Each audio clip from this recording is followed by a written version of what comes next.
Good evening if you're in the US. Good morning if you're in China. Thank you for calling in for this weekend event of PSC, the workshop titled FMCW LiDAR, Autonomous Driving and Beyond. We had the pleasure be able to invite 5 speakers coming from the industry and from the company. They are all focusing on LiDAR technology. And most of them are working on autonomous driving. And some of the speakers are covering the beyond side. And you listen in, you find out. I'm sure we're going to all learn a lot from the speakers. I thank you, all the speakers. My name is Kevin Zhang. I'm the current president of the PSC organization. I will be one of your moderators today, along with my colleague, Renchen Yu. Dr. Yu will preside the final panel discussion session, and I'll host the presentation session.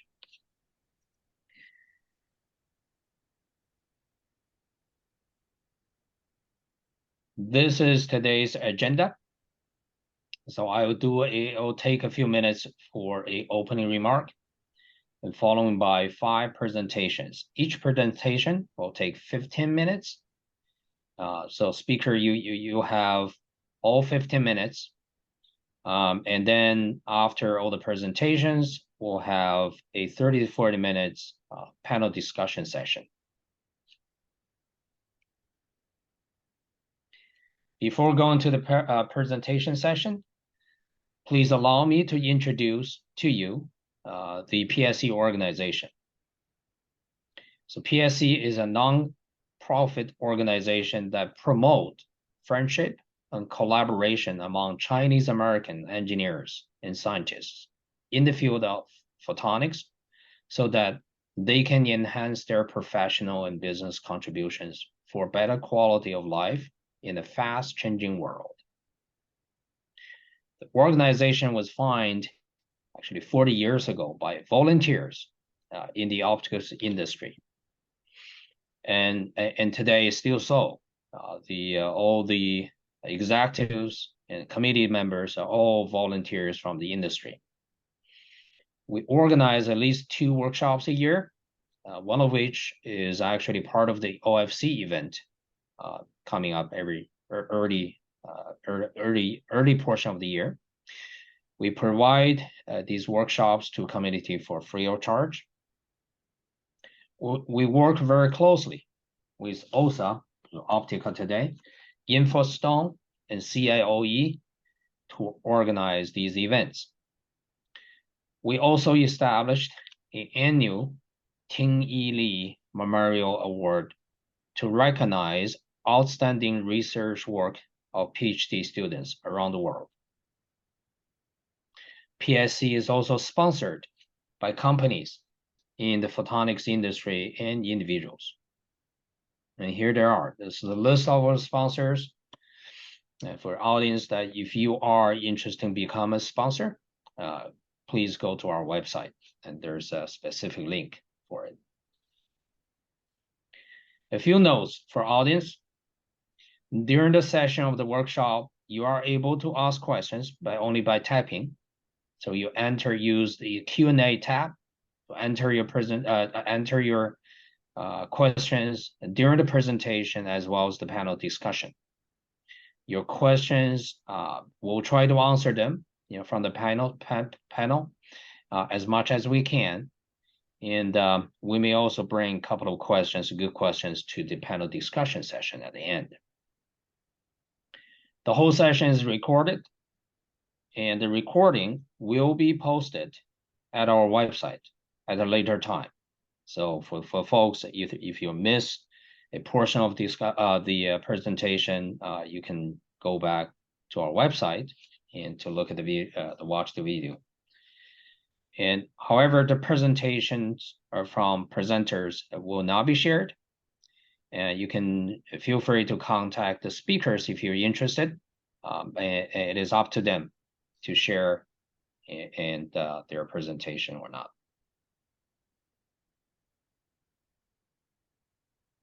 Now I have a one-pager update. PSC actually organized 2 years ago a similar workshop on LiDAR, but that workshop was focused on a different technology called TOF, or time of flight. This session is sort of a follow-up, right, with a different technology called FMCW. Now, if we look at the market today, I thank to Yolf, I borrow one chart from their report.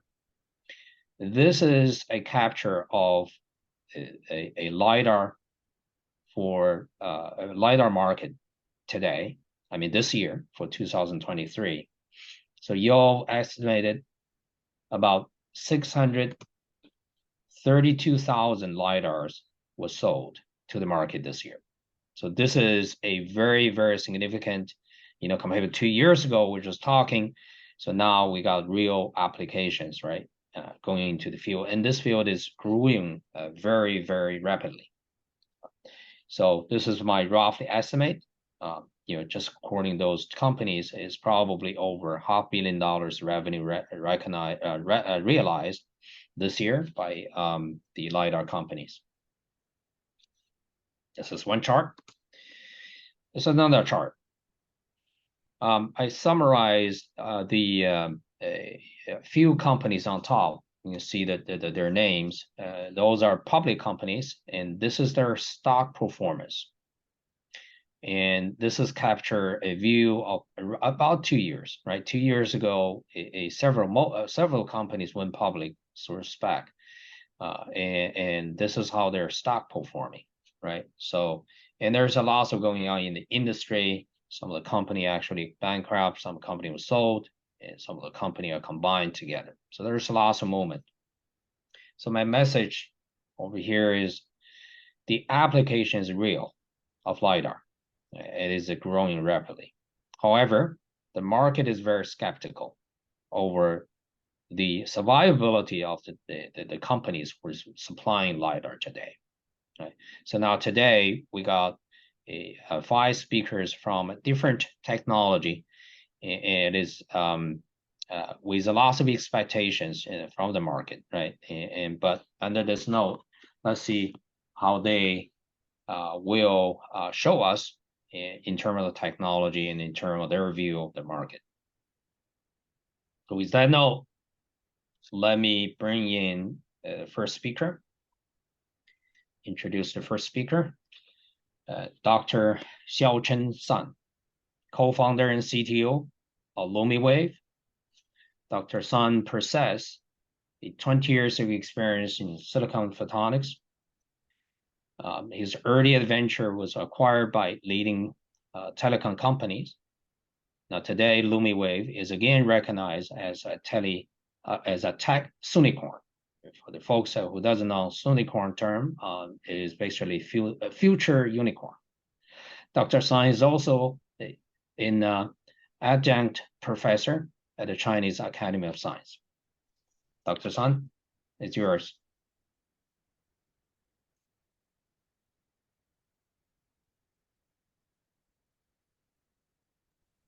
Okay, thank you, Kevin. Can you hear me?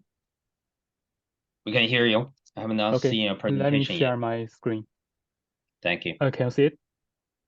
Yep. Okay. First of all, thank you. Thanks, PSC, for inviting me to give a talk in this workshop. And good evening, good morning, depending on where you are. So the title of my talk is Silicon Photonics Coherent Detection from ICR to FMCW LiDAR. So I cover both ICR and FMCW in the title because one, I work in both areas and has a history, and two, I see the similarities between these two technologies in terms of both technology itself and also the commercialization steps. So let me start. Okay, so just allow me a few moments to introduce our company. So Luminwave is a silicon photonics startup. We develop silicon photonic chips, module systems, and also some software package for certain solutions. And our goal is to make LiDAR high performance, low cost, and can be used everywhere.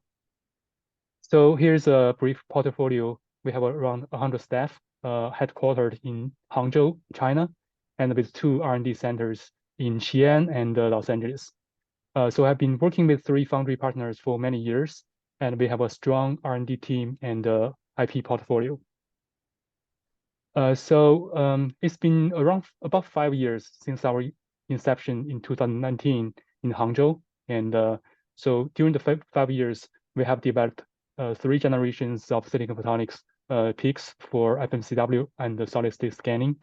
And along the way, we also released some product from first near field LiDAR for autonomous driving and industrial automation to recently released so-called F1 FMCW LiDAR for front-facing ADAS application. So we have secured autonomous driving company as a customer for our previous solid-state LiDAR. And later this year, we have also entered into our first automotive OEM contract. So we have also achieved the certification by IATF 16949, so for quality control and also some ISO standards. For the past 5 years, I have been raised 3 rounds of funding, and just like Kevin said, we have been recognized by local government as a unicorn, which is basically on our way to a unicorn company. We have built our own clean room from 2021, and for chip packaging, testing, and a small pilot line for a small volume production. But recently, we expand with our partners for volume production. So our main target market is automotive. So in automotive, there's so-called 6 levels of driving automation defined by SAE, from 0, which is no automation, to 5, which is fully automotive driving.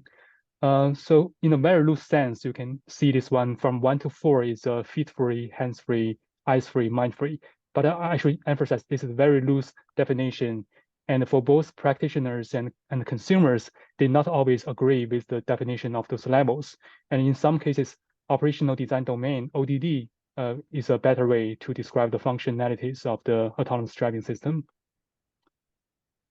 So a big question to start, is LiDAR necessary for autonomous driving and assistant driving? So this question has been asked by many people from different backgrounds and along the years many times. So I think at this moment, I just want to use the data to answer the question. So for the past 3 years, we have been seeing rapid adoption for LiDAR in many different automakers and their models. So this is a summary. Apologize for some Chinese characters because some of the models are Chinese models. I don't know how to translate. So these are just newly added car models each year. It's not the total model for each year. So you can see basically a very rapid adoption rate for many different car makers. And in 2024, it's only been released recently for a few for these new models, and the list is keep going. So we see clear trend for LiDAR adoption. But on the other hand, just like Kevin showed earlier, the stock market didn't do a favor to LiDAR. And I think this is typical for myself, because according to Gartner's hype curve, LiDAR is surely way past the hype era. So right now, I think LiDAR is in the bottom of the trough. So in the next few years, we should see the slope of the so-called slope of the enlightenment. So basically, we will need a solid revenue and solid profit to make the market solid. So this is something many different technology has been through, and I think LiDAR is not an exception. So I'm not worried.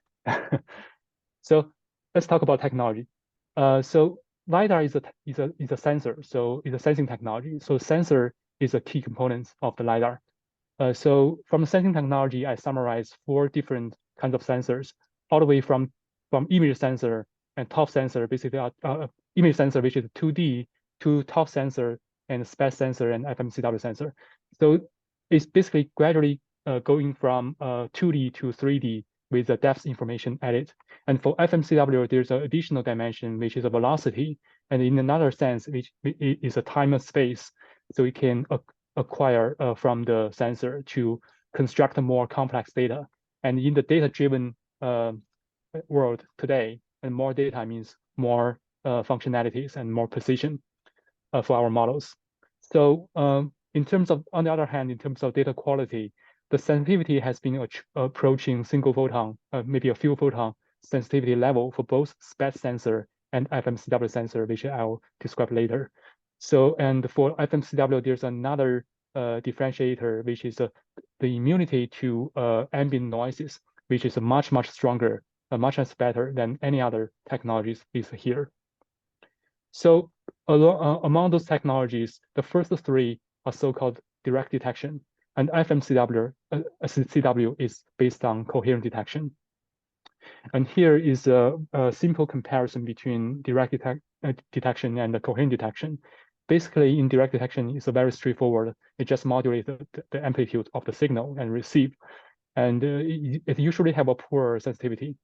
For coherent detection, on the other hand, you need another light to interfere with the receiving light signal and to amplify the signal in the optical domain. And you can also have a very flexible modulation scheme like amplitude, frequency, or phase. And it usually has much higher sensitivity and precision as well. And for some configurations, you also can acquire Doppler velocity along the way. So here's another plot I want to compare different technology. The x-axis is the sensitivity in terms of the photons of detection for a typical condition. And the y-axis is how much time you need to detect such a signal. For traditional LiDAR using APDs, it has hundreds of photons in terms of the sensitivity, but it can detect very quickly in the microsecond range. On the other hand, for SPAD, single photon detection, which is a few photon or tens of photons sensitivity, but it needs many different times of measurement to create a histogram. So the measurement time is low. That means you need many channels to achieve the same point cloud density you want for LiDAR. And FMCW sits in the middle. It has a very high gain, means a very high sensitivity approaching single photons. And also it has a moderate detection time. So you can use a few maybe 10 or a few tens of channels to achieve the dense point density you want for the LiDAR. So here's some benefit that 4D LiDAR or FMCW LiDAR can provide in assistant driving cases. I don't want to go through all of this, but I just want to mention because of the addition of the velocity information, there's some cases which the object moving very fast within one frame or two. So for normal TOF LiDAR, you probably don't have the time to detect the object during such a short time. But in velocity field, you can identify such object very quickly and avoid collision or dangers in such cases. There's many more advantages I don't want to go through. So with all the benefit, why the FMCW LiDAR is not deployed in cars today? Because it's very complicated. It's a coherent detection, so it's basically it's an interference system. And in addition, you need multiple channels to achieve the point cloud density you want. So it increases the complexity of the whole system, making the traditional discrete component solution scalable and in terms of the cost and reliability, manufacturability. So what we need is to integrate all these components on a chip level. This is basically what silicon photonics can offer. And from another point of view, if we see the history, millimeter wave radar has been through a similar trend from TOF to FMCW in the past 20 years. And along the way, it's also chip integration allows such a transition. And so I think in LiDAR, we should see the similar trend happen again. So for silicon photonics, it's been very successful in telecommunication since maybe 7-8 years ago, the first commercialization effort. So during this time, our core team has been, along with the development of silicon photonics, from the early days in the research at MIT, and also during the first commercialization period, we are building our first startup by the time and acquired by one of our customers, which is the leading telecom communication companies. So for the current decade, I think silicon photonics can extend to more fields and building a even stronger ecosystem. And what we choose to build is a LiDAR, and we want to take advantage of the maturing ecosystem and make it happen. So very quickly, coherent receiver or coherent optics has been a miracle, basically, one of the miracles in our telecom industry. And starting from 15 years ago, and eventually silicon photonics as a key technology enabler to make it happen all the way from 100G to current 1.2 terabyte pluggable transceivers. And so I think one of the key reasons it can achieve such a achievement is the integration on chips. So, but there's some differences between coherent detection for communications and LiDAR. I don't want to go through everything, but basically for communications, we're focusing on speed, and but for LiDAR, we're focusing on sensitivity and linearity. So, and also the market size is maybe 10-fold larger than communication. So we need a way to reduce cost compared to coherent optics transceivers. So here is what we at LumiWave offer. We offer based on our own chips, we offer LiDAR modules and systems, and also solutions as well, as I mentioned earlier. So this is one of the relevant product we based on silicon photonics. It's a FMCW LiDAR for front-facing ADAS with a typical front-facing LiDAR requirement. And right now we have our samples ready for our customer evaluation, and we should have some feedback from our customers early next year, and to improve our product to A sample. So here's just a is a picture showing our silicon photonics sitting in a package, so-called optical engine, and inside the LiDAR module we provide. So here's some demonstration of our data. Just want to go very quickly. So you can see it can achieve about 10 photon sensitivity, and so it can detect very long range with minimal light power or output power, basically tens of milliwatts. And also for velocity field, you can see clearly differences in velocity between different objects, although their range are similar. So provide the benefit that in driving conditions, as I mentioned earlier. So also for the immunity to ambient light, here's a example we took outside our building to scan directly against the sunlight. So you can see there's no noise, basically, compared to the picture we took from a camera in the bottom. So this is very significant if you want to drive in a harsh condition. So, but building LiDAR is complicated. It's not just a chip, it's a whole system. So we are also working with our partners to provide all the way from prototyping to right now, for some of our product for near field applications is already in volume production phase. And here's just some manufacturing site we choose to, we are using in our partner side. So we also emphasize on quality control, and as I mentioned earlier, we achieved the certified by the IATF for the quality control system.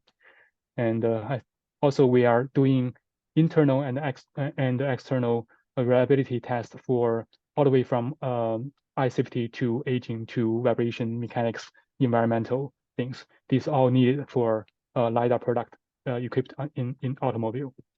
So I think this is my last page. Thank you very much for your attention. And here's my email address. If you have any questions, you can send email to me. Thank you. Thank you very much, Dr. Sun. And you control your time really well too. Let me introduce the second speaker, Dr. Guanghua Yang, co-founder and CTO of Yingxun Technology in Zhuhai, China. Dr. Yang dedicated over 20 years of cutting-edge research in industrialization in advanced signal processing and artificial intelligence. Dr. Yang is also a professor in China. Dr. Yang, it's your turn.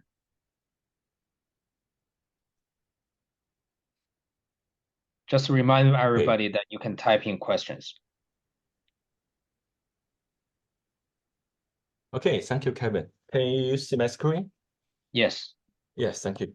Good morning and good evening, everyone. I'm Guanghua Yang from Yingxun Tech. And first of all, I want to thank PSC for the organization of this webinar. It's my pleasure to participate in today's event. So the topic I want to share with you today is key technologies enabling next generation solid-state LiDAR.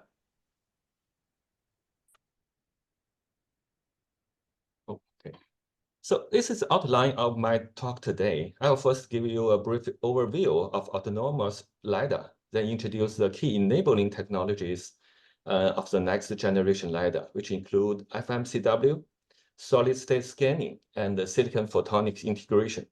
And finally, I will briefly introduce Yingxun technology. Autonomous driving is our future. Safe and effective autonomous driving requires the vehicles to have a complete and accurate understanding of their environment. So which is highly depends on the vehicle sensors.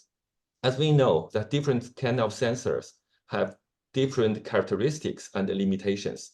So the fusion of multiple sensors can give the vehicle a complete and accurate perception of the surrounding environment.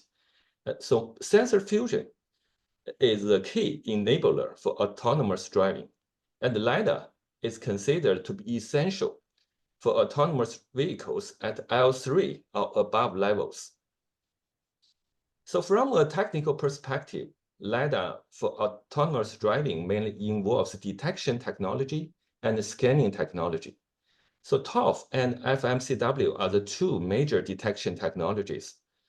And scanning technologies can be classified into mechanical ones, semi-solid states, and all solid state ones. And the LiDARs from different manufacturers use different detection technology, scanning technology, and different laser wavelengths. So this picture shows the LiDAR development roadmap. It's released by you in 2022. From the perspective of development trend of the mainstream LiDAR products, which means the main LiDAR, the laser wavelength is evolving from 905 to 1550 nanometer.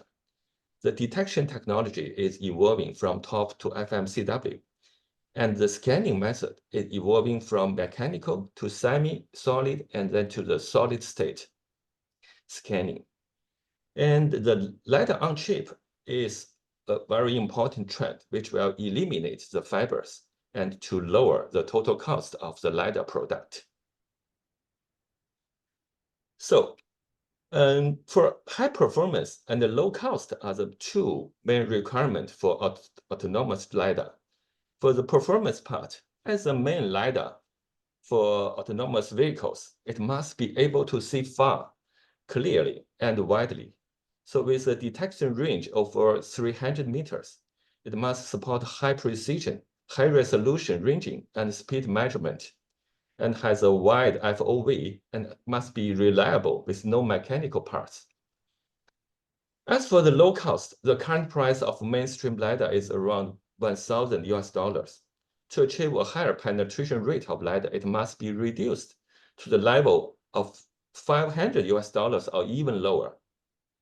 LiDAR on chip is the most effective way to lower the cost.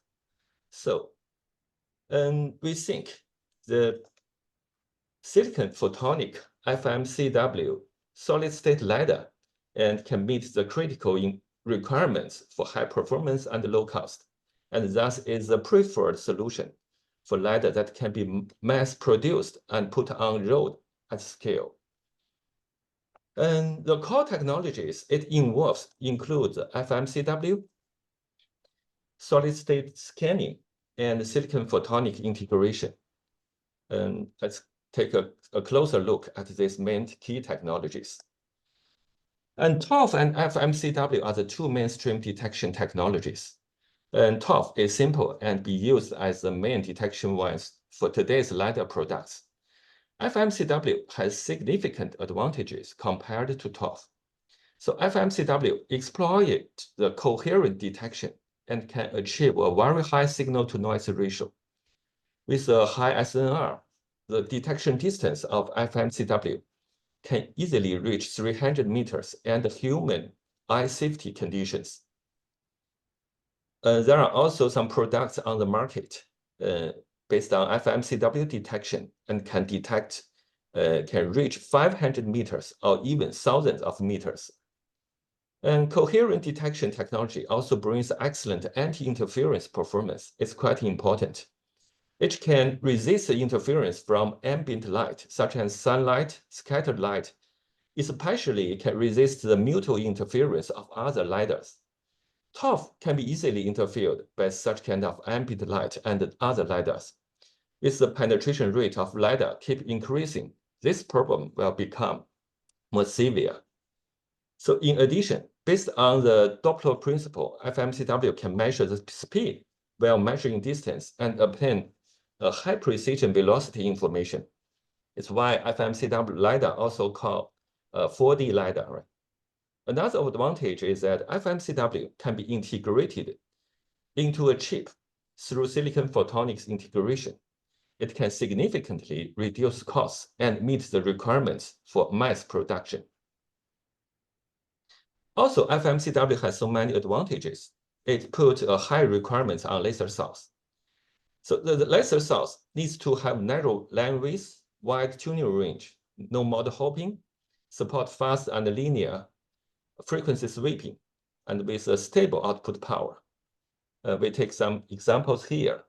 For example, a narrow line width can bring a better signal-to-noise ratio, and given a narrow line width laser source, a longer detection range can be achieved with lower transmission power.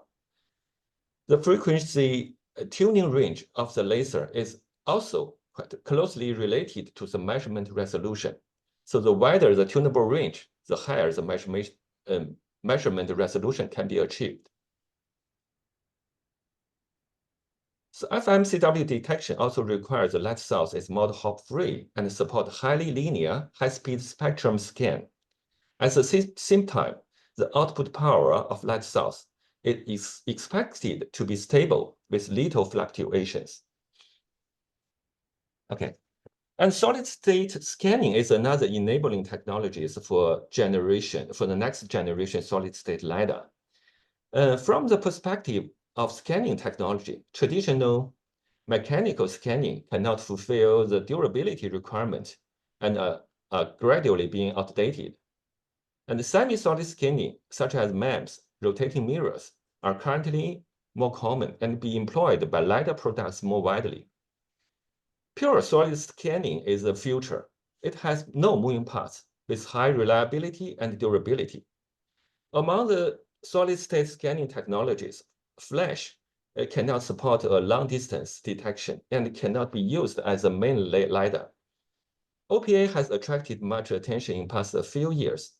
In principle, OPA uses a large number of optical waveguides to train the beam direction in far field by adjusting the phase of different beams.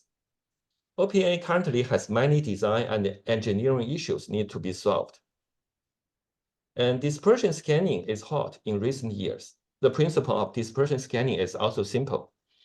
Light of different wavelengths has different deflection angles when passing through the dispersion device. So by changing the wavelength of the input light, the beam direction can be controlled. Dispersive scanning is relatively simple and can be integrated onto a chip with silicon photonics. So it has a great chance to be employed by future solid-state LiDAR. And OPA have different kinds of structures. So traditional 2D OPA depends on phase shifting. It requires a very complicated structure and facing high engineering challenges. Some new OPA structures were also proposed recently. The new OPA structure also incorporate dispersive architectures, which also requires light source to support a wide range of wavelength scanning lasers. And the wavelength scanning range needs to reach tens of nanometers, put a high demand requirement on the laser source. So I just introduced the FMCW and solid state scanning above. Next, let's take a simple look at the silicon photonics integration. So FMCW completely surpassed ToF, and solid state scanning has significant technical advantages. But whether a technology can be fully selected by industry also need to consider its cost, its reliability, and mass production issues. So there are also some companies working on FMCW, but most of them are implemented using discrete components, lasers, optical front end, and SOAs are connected through optical fibers, which have a low reliability, high cost, large size, and high power consumption. It's difficult for mass production. So we believe on-chip LiDAR is the only way to solve the problem and achieve high performance, low cost, small size, low power consumption. And silicon photonic integration enable such on-chip LiDAR. So it employs the CMOS technology to realize a photonic device and integrate photonic optoelectronic systems on silicon wafers. So it can achieve the advantages of mass production, high reliability, low cost of silicon-based semiconductor technology, and the ultra-high speed, ultra-low power consumption of photonic technologies. And silicon photonics can integrate thousands of optoelectronic functions onto a single chip. So this kind of chip integration technology can reduce the number of discrete devices and with a better performance and a much lower cost. So silicon photonics integration has a similar design and production flow as silicon-based chip. It also involves EDA software, we call it EPDA. We still need PDK and commercial fabs. The performance of silicon photonics chips highly depends on the designer's experience. And silicon photonics can be applied in many fields. In recent years, it's growing quite fast. So according to Yale, the CAGR of silicon photonics is close to 40% from 2021 to 2027. And silicon photonics is a key enabling technologies for the next generation solid-state LiDAR. So with it, the light source, FMCW transceiver, solid-state scanning module, and other functions can be integrated together to realize the on-chip LiDAR. Okay, finally, I want to briefly introduce our Yingxun technology. Yingxun Technology is a startup company founded in 2021 in Zhuhai, Guangdong Province, mainland China. So with the leading silicon photonics technology, Yingxun target to provide the core devices and chip solution for automotive LiDAR and advanced sensing. Basically, we do not build and sell LiDAR, but provide the core devices and chip-based solution to other LiDAR manufacturers. So we are a supplier and enabler for LiDAR industry. So Yingxun Tech has top designers of innovative silicon photonic chips, and with the professionals of silicon photonics integration, packaging, advanced signal processing, and optoelectronic system design. Yingxun can provide the light source for advanced sensing and solid-state FMCW LiDAR. And for the FMCW LiDAR and fiber sensing, we can provide narrow, bandwidth, continuous wavelength tunable laser. And for solid-state scanning LiDAR, we can provide the wide-range tunable laser with frequency training range is greater than 40 nanometer. We can also provide the optical engine for solid-state FMCW LiDAR. So with silicon photonic integration technology, the engine integrates the LiDAR's core optical components, such as the tunable high-performance laser, detectors, dispersive scanning components onto a single chip to support the multi-channel of FMCW transmitter and receiver, and support the solid-state optical beam scanning. So you have 1 minute left. Okay. So Yingxun's optical engine provides a silicon photonics-based solid-state LiDAR engine, makes the development of solid-state FMCW LiDAR to be highly integrated, lightweight, and low cost. Okay, to sum up, Silicon photonic solid-state FMCW LiDAR can achieve a high performance, low cost, making it an ideal solution for automotive LiDAR. And FMCW detection, solid-state scanning highly rely on the laser source. And silicon photonics integration is a key enabling technology for low-cost on-chip LiDAR. Yingxin Tech has the most experienced team in silicon photonics industry. We can provide industry-leading high-performance tunable lasers, optical engine for the next generation solid-state LiDAR. Okay, it's my today's talk. Thank you all. Thank you, Dr. Young. Great talk. Let me introduce a third speaker, invited speaker, Rolf Monster, Vice President in Business Development and Marketing at a FMCW-focused company called Silk. Ms. Monster has over 2 decades of experience in commercializing and growing differentiated high-tech businesses, expanding customers and partner engagements. Prior to Silk, Mr. Monster was director of the CTO office at Texas Instruments. Rolf, it's your turn. Thank you. Thanks, Kevin. Thanks for the introduction and thanks for having me. So as Kevin said, my name is Rolf Monster, the VP of Business Development and Marketing at Silk Technologies, and Silk stands for Silicon Light Chip. So very similar to the previous 2 companies, we are more of a semiconductor company than we are a LiDAR company. We are located in Los Angeles, beautiful Los Angeles. We are about 50 people. We've raised $56 million to date from VCs and many of our strategic customers, and many of our investors are also our customers. And the founders are some of the pioneers in the silicon photonics industry. And Mehdi, our CEO, and Jonathan, they been working together for nearly 30 years. And we're part of the very first silicon photonics startup that ever existed, Bookham in England in the 90s. And that's where the journey started. Later, this technology was commercialized for telecom, then datacom at Kotura, which is now a part of Mellanox and NVIDIA. And Silk was founded in 2018, basically building on this 30-year journey and heritage in silicon photonics. This team has commercialized more silicon photonics products than any other team out there worldwide. And we have a very unique silicon photonics integration platform, which allows a low-cost integration and high-performance integration for many optical solutions. And our first product is FMCW. So what is the problem that we are trying to solve?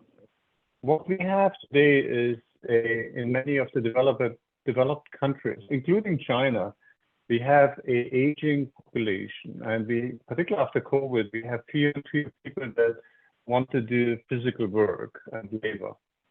Now, robotics is coming to the rescue. However, we need to get robotics out of the repetitive work environment, the blind movement from A to B, out in the unpredictable work environment, and mobile, power limited, and being collaborative to humans. Now, luckily, advanced robotics has come a long way. So has AI. I don't think anyone doubts AI has come a long way. However, machine vision is still done the same way as Hollywood has been capturing movies over 100 years ago. Basically, one frame at a time, interpreting a frame, and then basically drawing conclusions out of it. And this is unlike the human eye or the human perception, where we as humans, the majority of the receptors in our eye are motion sensitive. And with that, we can play sports, have hand-eye coordination, can react rapidly to threats and opportunities. It really has formed our evolution and has made a difference between being prey or hunting prey. So motion is a very important aspect of machine vision. And FMCW imaging enables direct detection of velocity. And that is much closer to the way we humans do the perception, and it allows a much lower power consumption, lower complexity perception processing. So FMCW, and previous speakers say the same thing. FMCW versus time of flight, just a quick rundown. There's an analogy in radar to be had. Radar started out the same way as LiDAR, big mechanical steering, and then chip integration came, MIMO, and then FMCW. And today, every radar is FMCW, chip integrated, and it's fairly cost effective. The same thing is going to happen in LiDAR. There's no doubt about it. In fact, the transition from pulse LiDAR to FMCW radar happened in the 2010s when there were enough radars on cars and they all of a sudden started to interact with each other. And car manufacturers had to spend hundreds of millions of dollars to replace time of flight or pulsed radar with FMCW. So most likely the same thing is going to happen in LiDAR as soon as enough LiDARs are on the road. And chip integration, of course, is the ever important one. Now, back on the velocity, some of you may argue, well, I can get velocity out of multiple frames. And yes, you can. However, if you have radial velocity where you have very little pixel deformation, and also when you have small objects, you have a big uncertainty on kind of your velocity on your movement frame to frame. So you have to collect many frames, refine the object, and then interpolate, extrapolate to get accurate velocity prediction. This is unlike FMCW, where with every measurement, you get radial velocity. And so you make a measurement, you can detect, classify, and predict the object based on the motion vector. Now, some of you may argue, well, but it's only radial velocity, so how is that any good? Well, the truth is radial velocity, in particular, if you're very sensitive to it, can help you to identify the object. So this is a demo from our last CES a year ago, and we monitored an intersection at about 400 meters. And so again, this is 400 meters away. What I want to point out is something that goes across. You can break up that motion vector in a radial component and a tangential component. And if you have good sensitivity on the radial component, you can always detect the objects can move across. Here you see some pedestrians crossing, but let me go back to the key point that I want to make here. So you see cars going across. I'm trying to find a car that moves across here. So you see, even though the cars go across, they have color because they basically have radial velocity. Yellow in this case is no velocity. So interference immunity, we talked about that. I don't need to repeat it. FMCW is utmost interference tolerance, 1 in 10 billion by our estimates, versus time of flight, even if you do pulse coding techniques, which by the way limit your range, and you already range limited due to eye safety with these high power levels of TOF LiDAR, get you only maybe a 1 in 10,000 immunity. So this is really going to be a critical one for LiDAR, and today there is no LiDAR interference spec, and so anyone that wants to design something that lasts the next 10 years can't really with today's LiDARs. So they really have to go to FMCW. Precision is another important aspect. FMCW, because it's an inherently different detection mechanism, you basically chirp the frequency over a certain chip duration. And the faster you do that, the faster the chip bandwidth and the shorter chip duration, the higher the precision. So we generally are a factor of 10 better in terms of, and these are measured data with our ionic vision systems, we're factor 10 better at a given range than incumbent technologies in terms of range precision. So what that means is we can survey or detect very small objects very accurately. Here's an example for road monitoring if you want to see cracks in the road or see any objects on the road. So this is a point cloud, and I can play a video. This is taken from about 7 meters away. And this is the visible. You see a manhole cover, drainage, and then here's the different modalities that we provide from our sensors. So no velocity, obviously, but here's distance color coded. And then here's dual polarization. So Cirque is the only company to provide also dual polarization with every measurement. So we give both TE and TM polarization. We also offering the longest range LiDAR. So not only the highest precision, but also the longest range. So this is our headquarters in Los Angeles. This is the road behind our headquarters. And we position ourselves in this case about 1 kilometer from this house. There was a truck at 900 meters. And now let's look at the single point cloud, a single frame. So here's the distance color coded point cloud and just flying through it digitally. Here's the scooter, here's the truck at 900 meters, and here's the house. And here's the velocity point cloud. Why there's no velocity? Here's the scooter coming towards us at 600 meters. And here's the truck going away at 8 meters a second at 900 meters. And then here's the intensity. So again, this is a single point cloud. So in a single point cloud, particularly with the velocity, you can do classification prediction in a single frame. Now, just this week, in fact, yesterday, we announced doubling our previous record a year and a half ago. So we now can do over 2 kilometers of range. And basically what you see here is a scene at about 2 kilometers away. In fact, the furthest distance is taken at 2.3 kilometers. So that's another industry record. That's pretty much the longest detection range. So the barriers of commercialization, I think my previous colleagues, speakers have already mentioned that chip integration is key. So one is the integration of all the optical components. If you build it discretely, good luck to you. It's not going to work. It's very complex. You have to get it all down to a chip. On the digital side, you have to get away from FPGAs. You have to have DSPs, purpose-built SoCs. So I have a check mark here again because we partnered up with a company that has a purpose-built SoC, and then the scanning solutions eventually have to go solid state as well. So why is our platform better? And again, this is something that has been developed over 30 years. And by the way, we are on the 14th generation of silicon right now in the short period of time.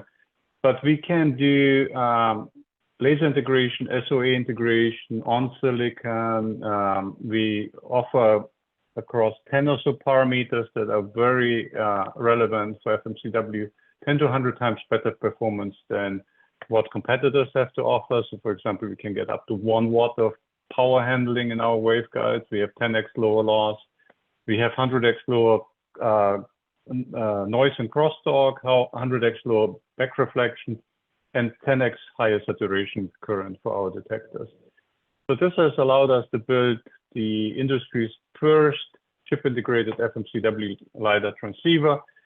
This is our chip, which includes the laser, the SOA, the meters of waveguides, the detectors, all integrated. So it's the only single chip solution out there. It's the only one that has dual polarization on top of depth and velocity. It's the longest range, and it's also the highest precision. Here are some additional features of our solution. So basically, absolute immunity to interference. You can even take a mirror and shine the sunlight directly in the sensor while scanning. It will not affect it. You can put a mirror in front of our system or a retroreflector. It will not affect the system. And we have the longest range, highest resolution. We have polarization and wavelength information. And these are just some examples. With that, we work with OEMs and system integrators. So we offer them development kits and to make this their own. These development kits are blueprints for our FMCW system.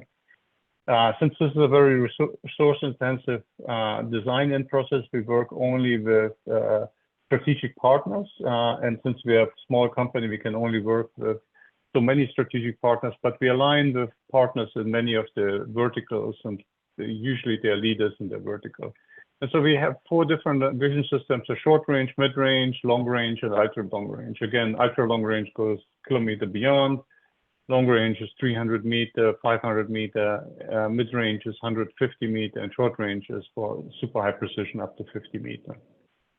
I'm going to skip some of these point clouds for reason of time. Here's a scan of the downtown Monrovia. That's the location where we're in the suburb of Los Angeles. And here you see distance color-coded point cloud. Here's velocity color-coded point cloud. Yellow is no velocity, but you saw there was a pedestrian there. And then here's TE and TM polarization at the same time. So you get all these 4 modalities at the same time. And then with Indie Semiconductor, that's our partner for the purpose-built SoC, we are showcasing a fully integrated solution, which has our chip here in yellow, the ionic vision sensor, which is indicated here as the bigger part, the digital side, have a very powerful, cost-effective solution that we offer to our OEM and Tier 1 customers. So maybe before I end this talk, I just want to highlight that, particularly in the US, we're hitting a 40-year high on pedestrian deaths. In spite of all the ADAS innovations, we basically negated all the progress we made in the previous 30 years in the last 10 to 15 years, and now at a 40-year high in terms of pedestrian deaths. And what I wanted to show you here is if you have a time-of-flight LiDAR, and this is basically the output of our system in the distance color code, it's similar to a time-of-flight LiDAR. You cannot see the pedestrian here that's coming out between the cars. I challenge you to find the pedestrian that's about to hop out and onto the roadway. However, if you look at the velocity color-coded point cloud, you clearly can see the pedestrian here about to hop out. And as you can see, the pedestrian is jumping in the roadway. And certainly with time of flight, you will get him eventually once he's fully in the picture. But with FMCW, you just need a few points on the head and you can figure out there's something moving towards you.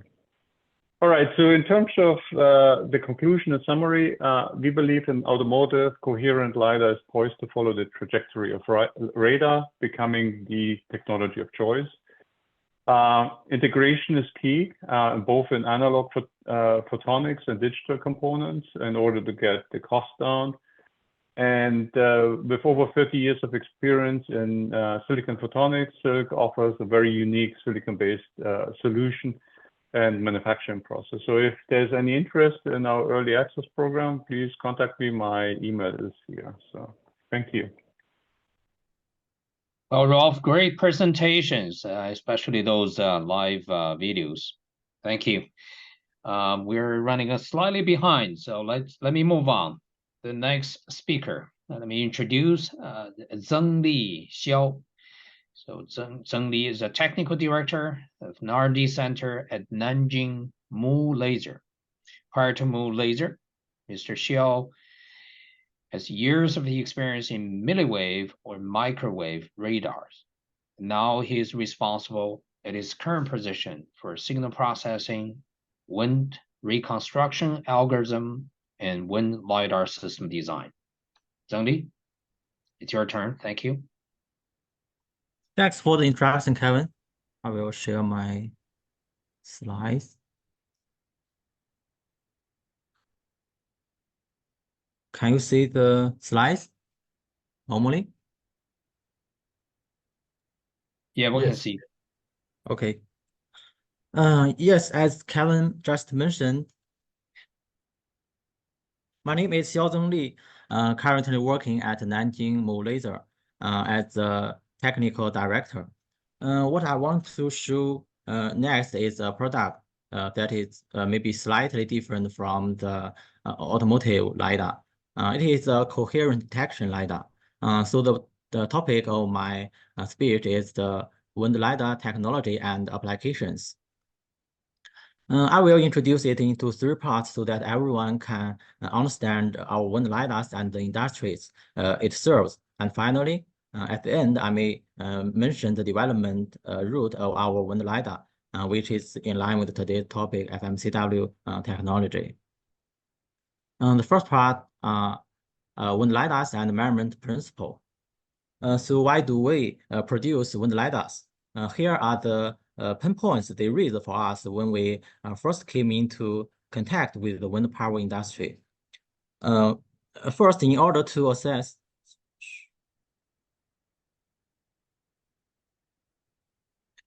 the investment feasibility of wind farm, wind resource assessment is required.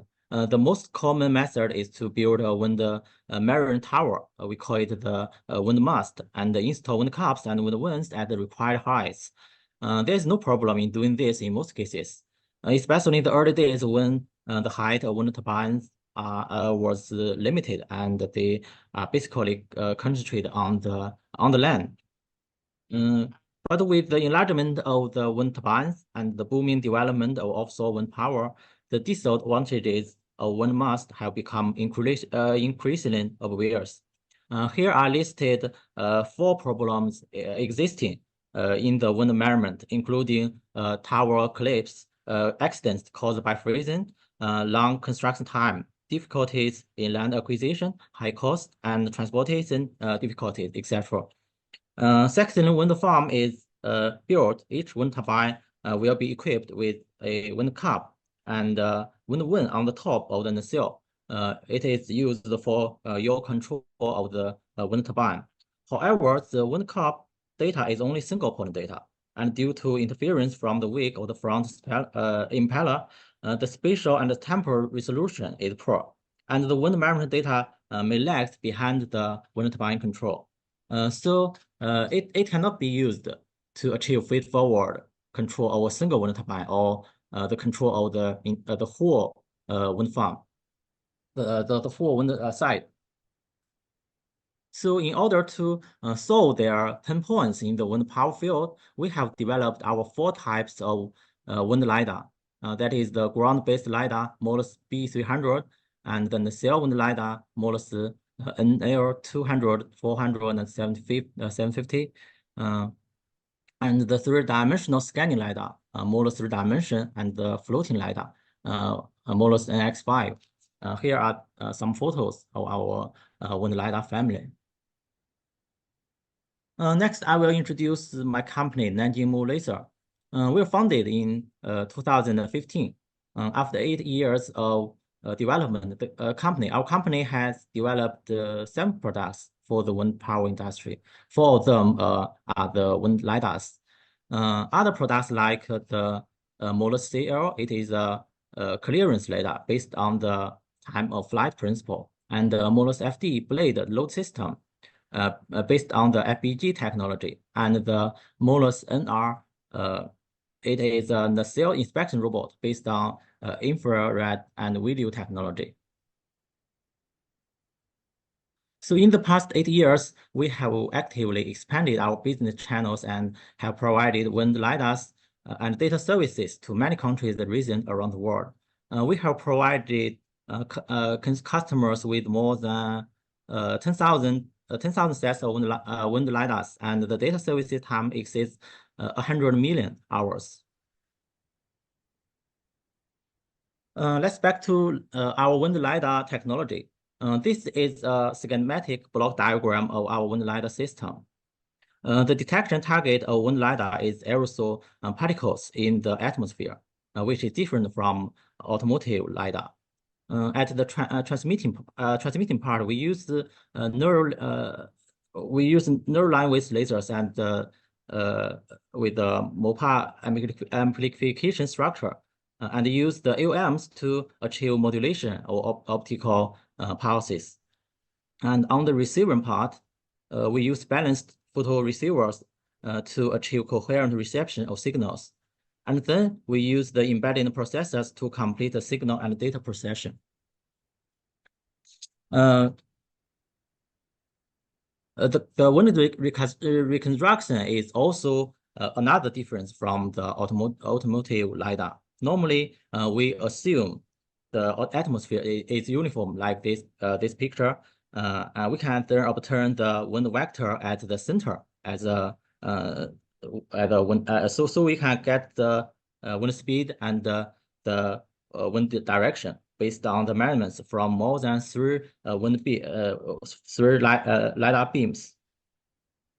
However, the reality is often not this case. As we can see from this picture, we can see that the complex terrains induce several phenomena in the wind, which go against the usual assumption of equal wind conditions across the different LiDAR beams. For this situation, we developed a wind speed reconstruction algorithm under the assumption of non-uniform atmosphere in complex terrain.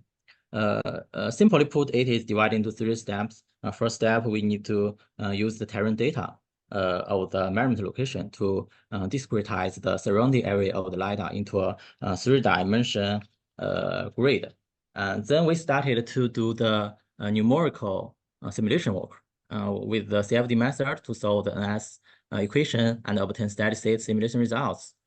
After the simulation, we may obtain the wind vectors of all the points in the wind field. And finally, we calculate the difference between the actual wind speed and the LiDAR reconstructed wind speed in the simulated wind farm, wind field, and thereby obtain a set of wind speed compensation coefficients at each altitude.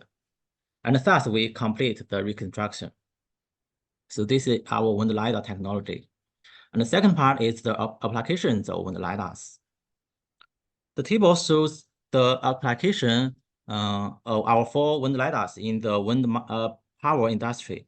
Ground-based LiDAR and the nacelle-based LiDAR are the main products used in the wind power industry. With the development of offshore wind power and demand for intelligent control of wind turbines, three-dimensional scanning LiDAR and the buoy LiDAR or the floating LiDAR have gradually begun to form a large-scale application. So next, I will bring you several classic application cases. First of all, what must be mentioned is that is the feed-forward and yaw control, which are the most widely used applications of LiDAR. By introducing the nacelle LiDAR into wind turbine control, 2 purposes can be achieved. As it is shown here, we can sense gust in advance and reduce turbine and blade load, and thus improve availability of wind turbines. And secondly, we can eliminate wind alignment bias and improve availability of wind turbines. Resource assessment mainly use our ground-based wind LiDAR. A wind farm is usually very large, and traditional wind masts can only measure a few characteristic points and cannot cover all the points. After using LiDAR, since LiDAR is more convenient to install and the number of the points can be measured significantly increases. By accurately measuring the internal data of a wind farm, power generation losses caused by improper selection can be avoided. In this case, the LiDAR's testing successfully saved the owner from a loss of about 200 yuan. Here is an application in civil aviation field, which uses our 3-dimension LiDAR. Low altitude wind shear is an important issue in the field of civil aviation.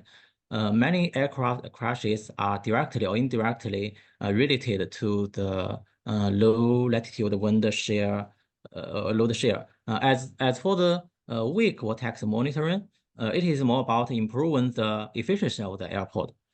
By installing a 3-dimensional scanning wind LiDAR near the airport runway and combining PPI scan and GP scan and RHI scanning modes, the glide path wind shear coefficient is reconstructed. We can successfully provide pilots with accurate and timely wind shear warnings and weak vortex diffusion conditions. So we can greatly improve the flight safety and efficiency. And the final part is the summary and quick outlook. This page is a draft version of the market forecast in 2021, which is predicted by industry professionals in Europe. The four curves correspond to our four types of wind LiDARs respectively. As the Chinese market gradually opens up, we are already far ahead of these plans. We have reached, I have earlier mentioned that we have reached the 10,000 units. This is just the beginning, I think. I believe that in the near future, the wind LiDAR market will grow significantly. So after talking about the market, next is my outlook for future technology development.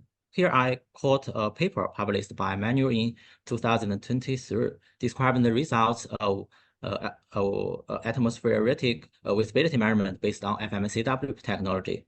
The left side is the key parameters of this test, this system, and the right side is the measurement results. It can be seen from the results that the FMCW-based LiDAR can accurately reflect the visibility results, and its aerosol measurement results have a strong correlation with the visibility meter, as shown in the lower right corner of the figure. So based on the result, we believe that FMCW can also measure the Doppler shift of aerosols, which is also confirmed by early literature and experiments. Of course, the wind power field has very high requirements for accuracy, and the measurement accuracy of 0.1 meters per second still needs to be showed, but we believe that with the development of technology and the reduction of costs, low-cost integrated wind LiDAR is an urgent need also in the wind power market. So we will closely follow the development of this technology. And that's all for my presentation. Thank you. Thanks for watching. Thank you, Zhengli. So this brings us a very different application, but with similar technology, right? Coherent LiDAR detection. And so we invite Zhengli to the workshop just to show us a different application that has been justified in the market, right? So with that note, let me invite the last speaker of today, Marcus Young, Senior Product Director at Intel, with over 2 decades of experience in a formal technical fellow position. Mr. Young held various leadership roles at top tech firms for developing cutting-edge technologies in technology standards. Marcus, the stage is yours. Thank you. You can hear me okay? Yes. All right. Okay, I'll get started. First of all, thank you so much, PSC, and this is my honor to speak here. Also, I have the privilege to have this opportunity to speak after all the other very impressive guest speaker, so many of them which I encountered before. So I will talk about beyond FMCW LiDAR and mainly focusing on silicon photonics and also emerging applications. For example, spatial compute and also AI compute. Okay, so this is my contact. If you want to reach me out after this, yes, feel free. And yeah, I have some limited knowledge on photonics. I spent about a decade, much less than some of the other speakers. And before that, I spent another decade on compute and communication. So I would speak about all this in the context of my experience. If there's anything missing, yeah, feel free to reach out to me and correct that in the panel discussion. All right, so let's get started. So these are 3 things I'm going to talk in the next 15 or 14 minutes. Silicon photonics. What exactly is silicon photonics, and what is the application and also unique offer by silicon photonics? Then we can zoom in a little bit on spatial compute, especially about 3D sensing and LiDAR. Okay. Then after that, we're going to talk about AI compute. You know, there are some relationship between these two. We're going to discuss them in a moment. All right. So what is silicon photonics? Okay, in Chinese, 硅光. So the main idea is that we're going to use the CMOS, semiconductor CMOS technology. For example, this is a picture of a 12-inch wafer. and combine that with the optics. For example, we're going to generate and manipulate and detect the light using this standard, try to be standard CMOS process. Okay, so the idea is really combine the two most important inventions in the 20th century, basically silicon integrated circuit and also semiconductor laser. So there's many advantages and merits for doing so. For example, you can achieve a lower cost way to enabling the guiding and manipulating, detecting of light. Okay, so there's a cross section showing silicon photonics waveguide. There's two different implementations. This is also showing silicon photonics devices, for example, MZI and some other coupler. But of course, as many of you know, there are some challenges with the silicon photonics, largely because of the silicon, this material, because silicon as a material is not suitable for lasing, even though there are some research paper, but it's very, very far from manufacturing and also high volume manufacturing. So that's one of the problem or challenge for silicon photonics, the typical silicon photonics. The other one is the volume, right? How do you scale up and reach this high volume application and really bring down the cost? The other one is the integration. There's many challenges, not only the integrating on the devices, but also integration between silicon IC and also electronic IC, etc. Right? So there's some packaging level challenges.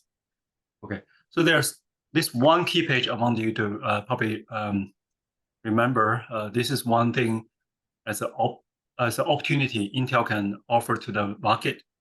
One key thing is this heterogeneous integration. So in Chinese, that's 一直接集成. So that's one key breakthrough in the sense that we integrate the laser. This is a cross section. Here is the laser, and it shows that we integrate the laser onto the silicon. So that's integrated on the wafer level. So that's very impressive in the sense it has very high coupling efficiency. Okay. At the same time, after you integrate it together, it's going to increase the reliability, also bring many other merits. Okay. So this is one thing, as we mentioned, there's a problem with the silicon itself, so we overcome that. The second one is really the scale, means that how do you go to high volume manufacturing? How do you reach very high reliability? So that's been proven also by Intel, at least in one decade since we have done the R&D for almost 3 decades. So that's a breakthrough. We have this 12-inch wafer fab. And also achieved very high reliability data. For example, we are 3 orders of magnitude higher than the competitive technology. Okay, so that's very impressive. These two things are key. The other one is also important. One is that, as I mentioned, there's a lot of integration challenges. So in order to really meet the final product requirement, many times we have to consider for example, the testing, the integration with electronic IC, EIC, and also packaging. So Intel has this backend capability and also one-stop shop services. Last but not least, we have to bear in mind about the application, also the specific needs from the application, right? So for example, we mentioned about the advantage of integrating the 3-5 material like laser, SOA onto the wafer. So what can we do with that? So there will be new applications enabled by this technology breakthrough. Okay. So that's the key thing. Then after that, let me go through this material quickly so that we don't spend too much time. This is evidence to show that the silicon photonics technology bringing really breakthroughs in terms of size, cost, and also power, etc. Right. So this is a picture before and after. This is obvious. The other one is a chart to show you that there's this kind of trend in photonics. Okay, it's not exactly the Moore's law, but is a trend of continuously integration into a photonic IC by putting more and more components into a particular IC, and also this trend is pushed by multiple market leaders, and Intel is driving this heterogeneous trend, and also we are the leader in this trend. Okay, so that's one thing is important to share here. Last but not least, in terms of the trend, we are just also showing that this is really difficult in terms of like integrated silicon photonics, also ramping up a high volume, but we have done at least 2 decades of research and also been shipping for high volume in almost a decade, right? So that's the evidence this technology is ramping up. Okay, so let's talk about some applications we all care about, right? This is a forum about 3D sensing. So let's put 3D sensing in the context of a spatial compute. Okay, so let's talk about why we want to talk about better technology and what's the challenges today. Okay, so here is our friend Elon Musk. He claimed that LiDAR is doomed, and there's many reasons behind his claims. We have to listen to our end customers, also listen to some of this different opinion. So these are the top challenges, top 5 challenges of 3D sensing. This is mainly referred to, for example, the traditional LiDAR, whether it's time of flight or some other technology, but the cost, the performance on the weather, size, power, reliability, etc. So I will not repeat them one by one. There's a very good explanation from other speakers.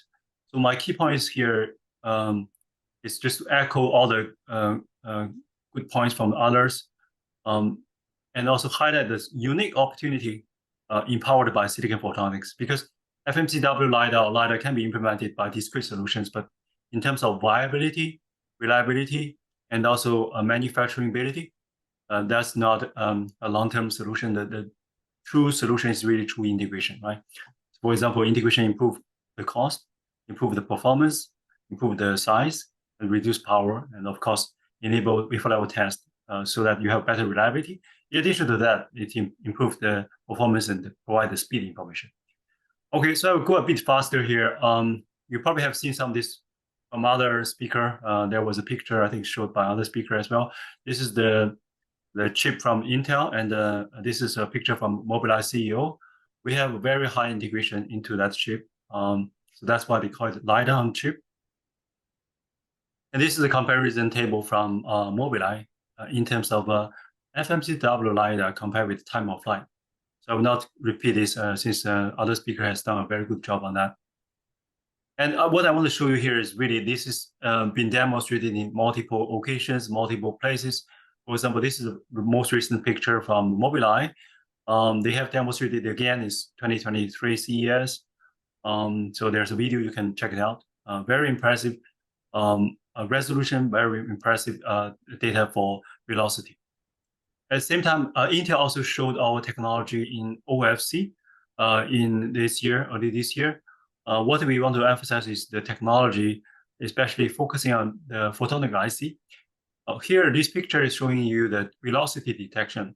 What the message is all about the accuracy. Okay, so you can see the distance we are demoing here is about 30 meters using, of course, fiber. This is limited by the demo space. At the same time, you can see that velocity detection is about a centimeter accuracy. So that's very impressive. You can't do that easily with other technology. Okay, last but not least, what I want to say here is that in order to make this technology also make the market space more successful, we need to drive volume.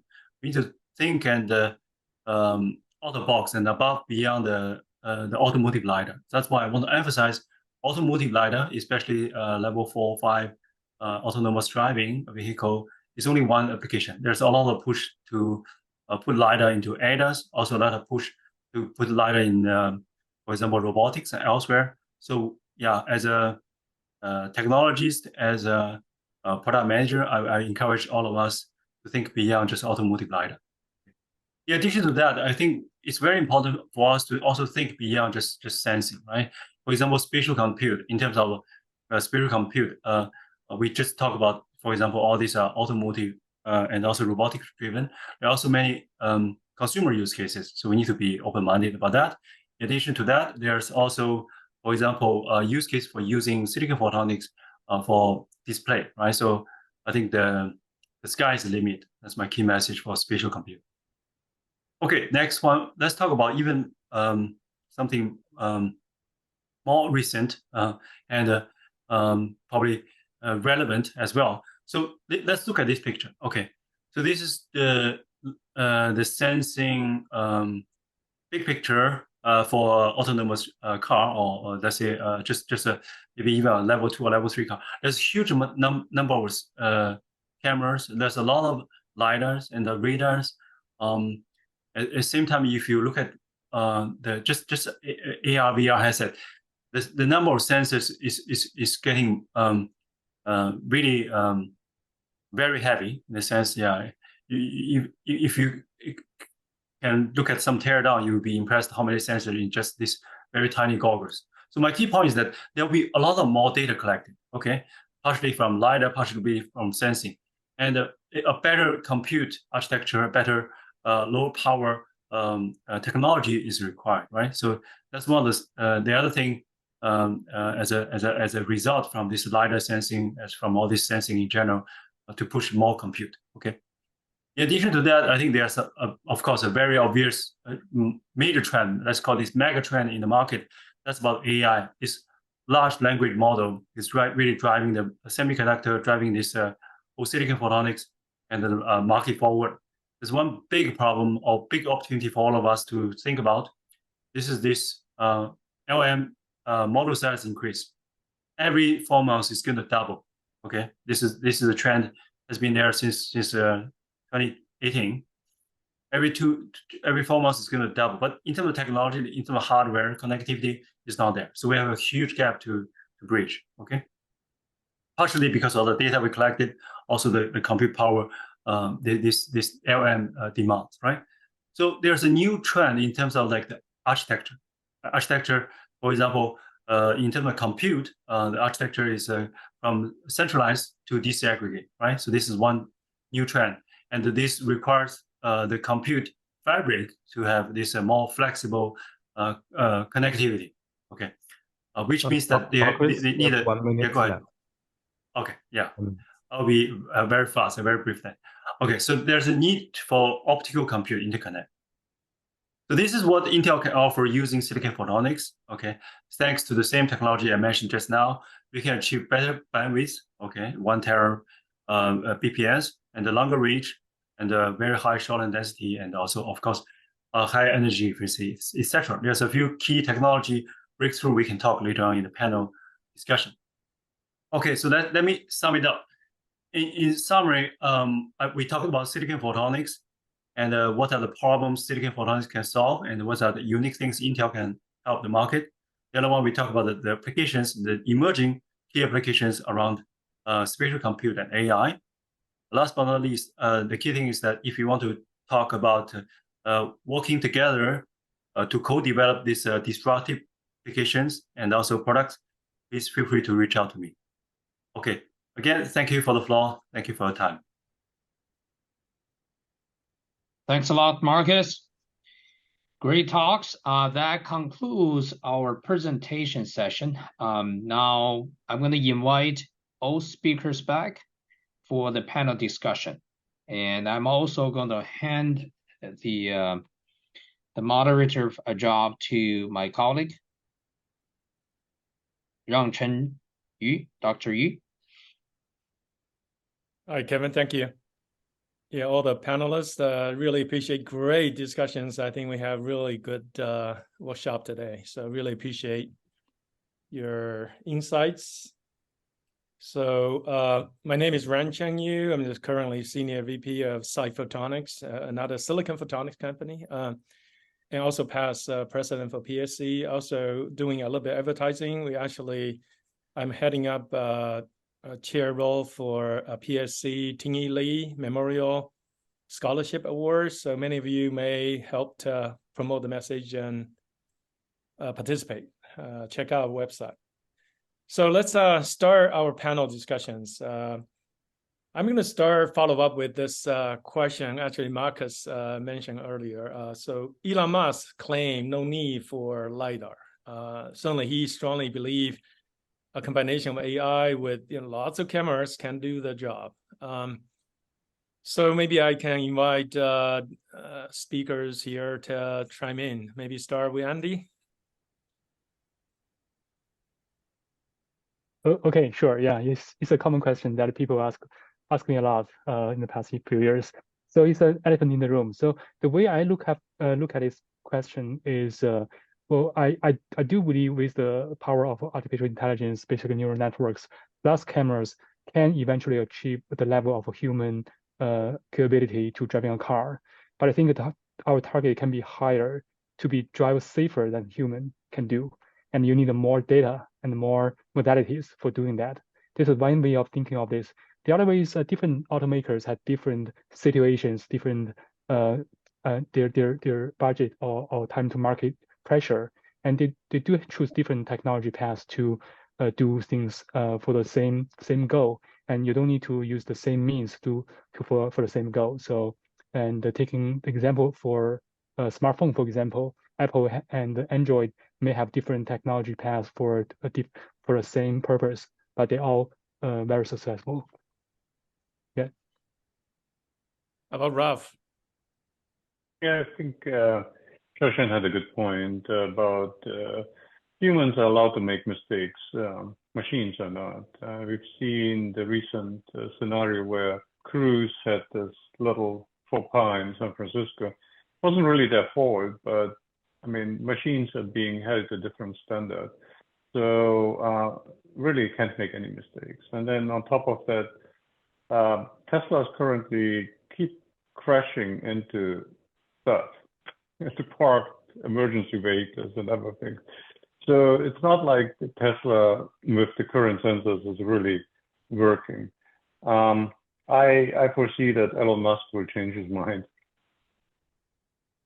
Great answer. So safety, security probably is ranked very high in this debate.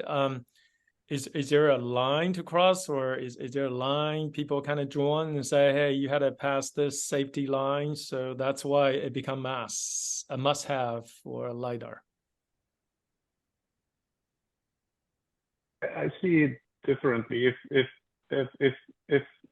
a human gets killed, and you could have avoided that for a $500 sensor that you didn't spend the money on because you just wanted to save money, you're going to have a problem. I mean, Elon Musk's statement was also done at the time when these LiDARs cost tens of thousands of dollars, and he had to be in the market. I think with silicon photonics bringing the cost down, ultimately, I think actually silicon photonics can make FMCW the lowest cost LiDAR out there due to the lower power level and integration over time. So that's not the case today, but over time I foresee that. And then it would be hard to argue why did you save $500, maybe even $200, and it cost a human life.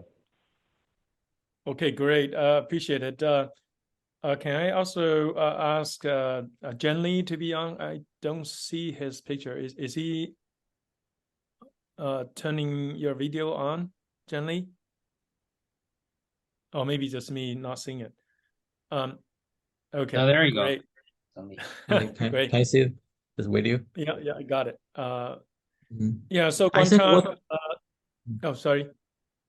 Okay, I think what Xiaochen just said makes the sense. I think no matter iPhone or Android phones, they all make the sense, but the market decides which solution is best. Okay, that leads my next question. So what is your view of FMCW LiDAR deployment outlook? And it's important, right? Because people are investing in it. There are lots of companies right now getting into this field. But what is your view in the next few years? Like, what is the timeline you see for FMCW actually to get into, I will call it volume deployment? Maybe Guanghua from you start. What is your view for timeline for FMCW deployment? Okay. Yeah, actually, before the major forecasting is the FMCW LiDAR will enter the market after 2025. But to me, and for some updating news, so some a model of commercial vehicles will come to the market next year in 2024. So I think it's coming, and it will be earlier than the forecast before. Okay, great. 24, 25. How about Andy, your view? Yeah, it's a similar story because one thing I think next year will be not milestone year, but an important year is people are getting FMCW LiDAR samples from suppliers, including ourselves. And in the next year, those automakers and the autonomous driving companies will try to use the FMCW data to try to see if the velocity and other benefit provided by FMCW can actually provide the better perception, better detection, tracking, everything, and that we promised, which is I firmly believe. So after the confirmation from those customers, there will be a, I think, stronger adoption desire for the LiDAR. And then we're talking about a timeline for a sample, a prototyping sample, all the way to production, which takes about 2 to 3 years. So it's 2026, 27, yeah. Okay, 26, 27. How about Ralph? What do you see? We are currently wrapping up the qualification of our ionic vision sensor, and we foresee production next year. So that's obviously not automotive. Automotive takes a long time to get qualified, but there are other markets that will start being in production. Okay, so you see outside automotive, maybe faster adoption starting soon. Automotive market is a little bit far down. Our focus is to be a horizontal player, more like a semiconductor player, and we are aligned with leaders in different vertical market segments that range from robotics to logistics to industrial inspection to smart infrastructure, the smart cameras. So automotive is one of them, and some of them will go in production next year, and more will go in production in 2025. Very encouraging. Marcus? Yeah, I think that's a very good question. I don't have a very good answer. I believe it's first of all market driven. For non-automotive, for sure, it can ramp up quicker. But for automotive, I believe there's some big hurdle and also a clear thing we need to align in terms of the definition. So for early ramp up, yeah, I think all these dates like 26, 7, even earlier can be possible. But in terms of real meaningful volume, that's going to take some time because there's a tier 1, and there's also OEM, and there's also this lead time from the car to the consumer.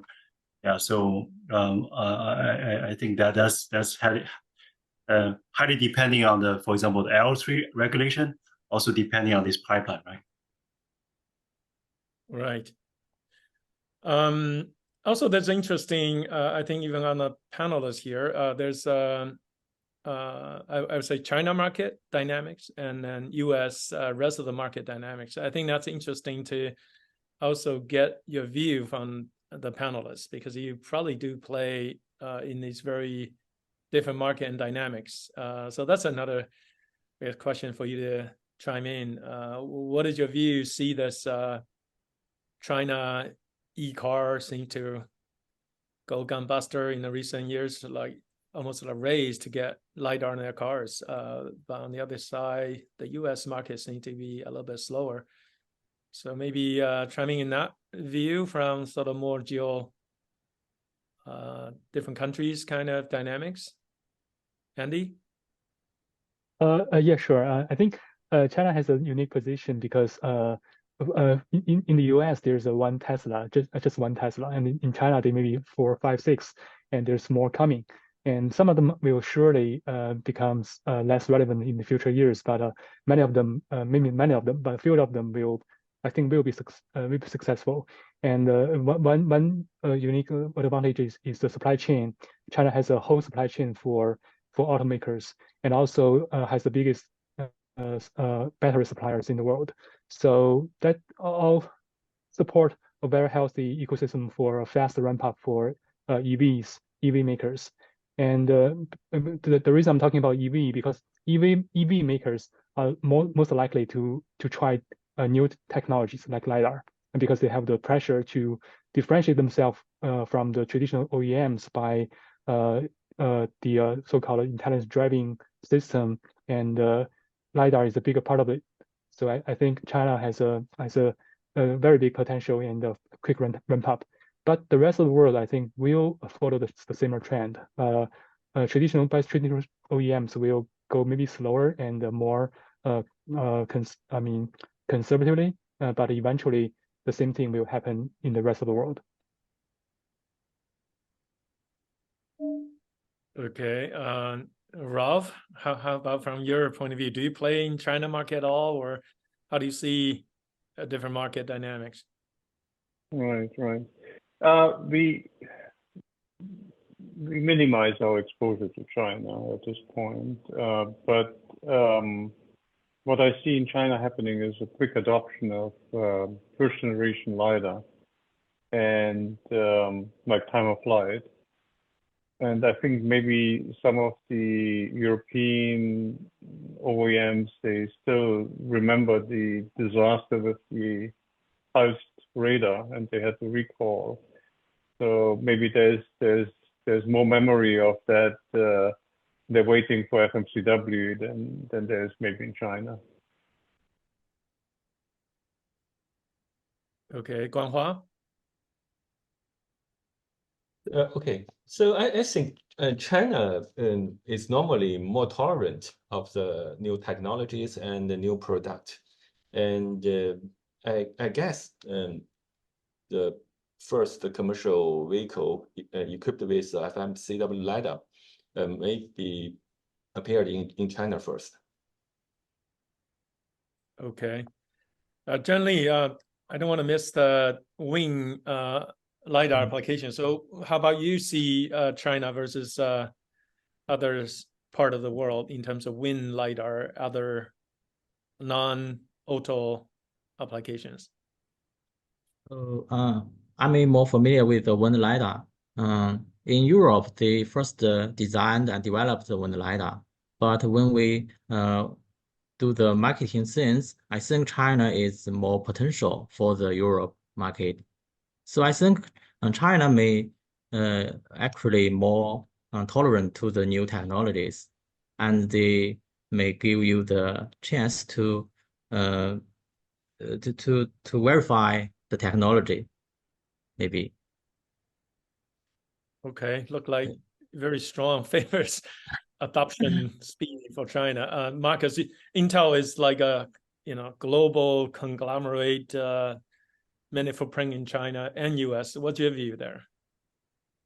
Yeah, very good question. First of all, I think I, in general, agree with the other panelists. Yeah, China for sure can adapt faster for LiDAR. At the same time, I think we need to segment this China market and also US market.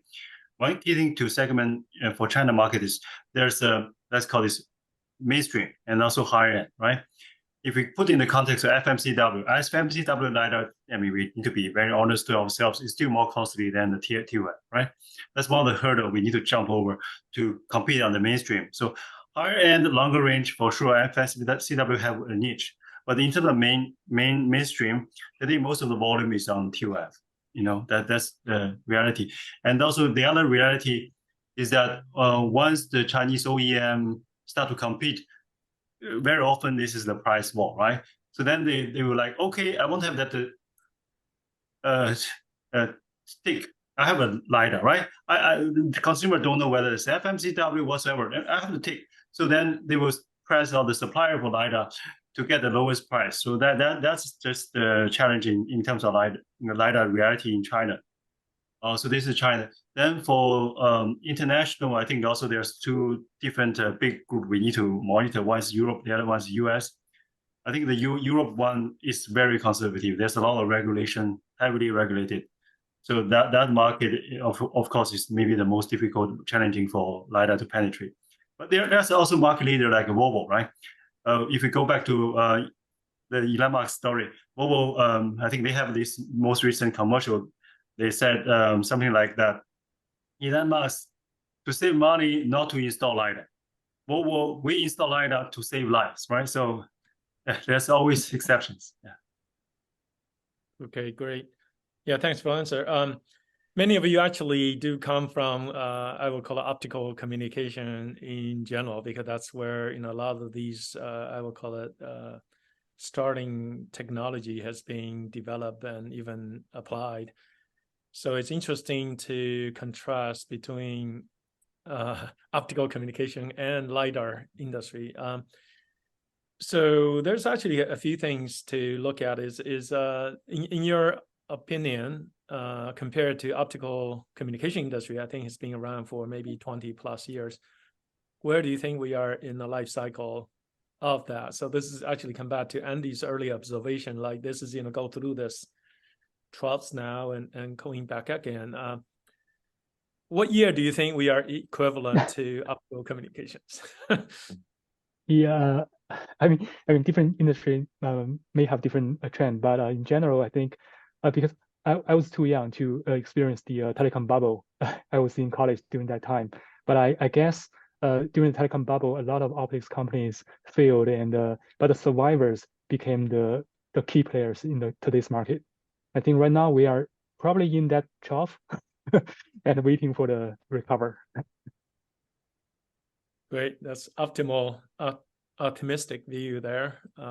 Coming out of the trough and have another good growth ahead of us. Ralph, you've been around. Yeah, I didn't have that much exposure to the telecoms. I'd rather not give a prediction here. So I'm hoping that we're in a growth phase and everything is just great. Yeah, so another sort of related question is, I think, again, using analogy, I think coherent is a technology, I would say, sort of cross between communication and LiDAR. Communication truly find his foothold when actually the communication bandwidth, spectral efficiency for long distance, truly just running out of steam with direct detection, if we all remember, maybe 10 years back. So that's when like coherence started to become like almost you must have, right? So what is our FMCW must have moment or must have combinations there? Like, hey, you had to go there, otherwise you just like can't do it, right? I think that's a question, at least for a few of you to chime in.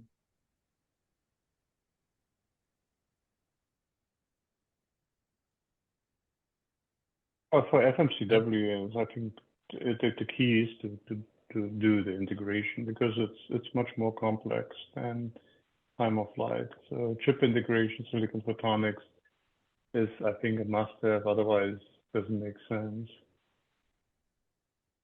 Yeah, let me make it a little bit clearer because like coherent communication is when the baud rate had to go high enough, and then dispersions is very hard to overcome.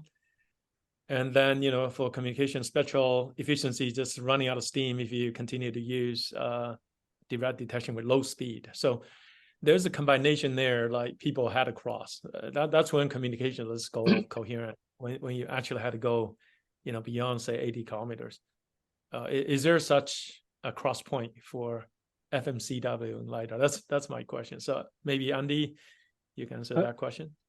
Sure. Yeah, I'm sorry. I was had some problem with my earphone earlier. So I think for unfortunately for coherent detection, as you said, there is a must-have factor that the telecommunication customers need. In LiDAR space, it's more like in datacom space. So I guess even right now, silicon photonics takes about 40% market share. I think last time I checked, and it's still growing, but it doesn't kill all the discrete component solutions in this market. So I guess LiDAR will have a similar situation in the coming years.